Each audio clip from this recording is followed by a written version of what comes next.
ದೇವರು ನಿಮಗೆ new start ಕೊಟ್ಟಾಗ ಪ್ರೀವಿಯಸ್ಸಲ್ಲಿ ಮಾಡಿರೋ ಮಿಸ್ಟೇಕ್ನ ಯಾವತ್ತೂ ರಿಪೀಟ್ ಮಾಡೋಕೆ ಹೋಗ್ಬೇಡಿ. Welcome to day 15 of competition prep series. Morning ಬೇಗ ಎದ್ದು ಪ್ರೀ ವರ್ಕೌಟ್ ಮೇಲೆ ತಿನ್ಕೊಂಡು ಡೈರೆಕ್ಟಾಗಿ ಜಿಮ್ ಕಡೆ ಹೊರಟೆ. ಅದೇನೋ ಮಂಡೇ ಮಾರ್ನಿಂಗ್ ಜಿಮ್ಗೆ ಹೋಗೋಕೆ ಏನೋ ಒಂಥರ ಖುಷಿ, ಒಂಥರ ಫ್ರೆಶ್ ಸ್ಟಾರ್ಟ್ ಸಿಕ್ಕಿರೋ ಥರ.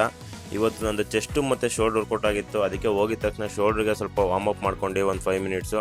ಆಮೇಲೆ ನಾನು ವರ್ಕೌಟ್ ಚೆಸ್ಟು ಮತ್ತು ಶೋಲ್ಡರ್ ವರ್ಕೌಟ್ ಸ್ಟಾರ್ಟ್ ಮಾಡಿದೆ. ಇವತ್ತು ಚೆಸ್ಟಿಗೆ 3 ವೇರಿಯೇಷನ್ ಮಾಡಿ, ಶೋಲ್ಡ್ರಿಗೆ 4 ವೇರಿಯೇಷನ್ ಮಾಡ್ತೀನಿ.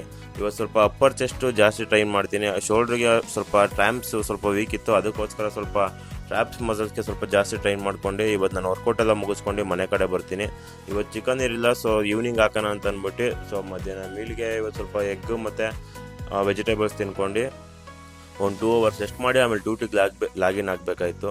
ನಾನು ಸ್ಟಾರ್ಟಿಂಗಲ್ಲಿ ಹೇಳಿದೆ, ದೇವರು ನಿಮಗೆ ನ್ಯೂ ಸ್ಟಾರ್ಟ್ ಕೊಟ್ಟಾಗ ಪ್ರೀವಿಯಸ್ಸಲ್ಲಿ ಮಾಡಿರೋ ಮಿಸ್ಟೇಕ್ನ ಯಾವತ್ತೂ ಮಾಡೋಕ್ಕೆ ಹೋಗಬೇಡಿ ಅಂತ. ಅದು ನಿಮ್ಮದು ಯಾವುದೇ ವಿಷಯದಲ್ಲಾದರೂ ಅಷ್ಟೇ, ನೀವು ಪ್ರೀವಿಯಸ್ ಏನೇ ತಪ್ಪು ಮಾಡಿರ್ಬೋದು, ಬಟ್ ಅದನ್ನು ಇವಾಗ ಸರಿ ಮಾಡ್ಕೊಳಕ್ಕೊಂದು ದಾರಿ ಕೊಟ್ಟಿದ್ದಾನೆ ಅಂತಂದಮೇಲೆ ಮತ್ತೆ ಆ ತಪ್ಪನ್ನ ರಿಪೀಟ್ ಮಾಡೋಕ್ಕೆ ಹೋಗಬೇಡಿ. ಬಟ್ ಯಾವುದು ಅಂತ ನಾನು ಮೆನ್ಷನ್ ಮಾಡಿ ಹೇಳೋಕ್ಕೆ ಹೋಗಲ್ಲ. ಆಲ್ಮೋಸ್ಟ್ ಎಲ್ಲರೂ ಒಂದಲ್ಲ ಒಂದು ಮಿಸ್ಟೇಕ್ ಮಾಡಿರ್ತೀರ. ಇಷ್ಟು ಹೇಳ್ತೀನಿ, ಮುಂದಕ್ಕೆ ಕಂಟಿನ್ಯೂ ಮಾಡೋದು ರಿಪೀಟ್ ಮಾಡೋದು ಅದೆಲ್ಲ ನಿಮ್ಮ ಇಷ್ಟ. ನಾರ್ಮಲಾಗಿ ನಂದು ಇವತ್ತಿನ ಮೀಲೆಲ್ಲ ಕಂಪ್ಲೀಟ್ ಮಾಡ್ಕೊಂಡು ಇವತ್ತಿಗಿಷ್ಟೇ. ಮತ್ತೆ ನಾಳೆ ಸಿಗೋಣ. ಬಾಯ್.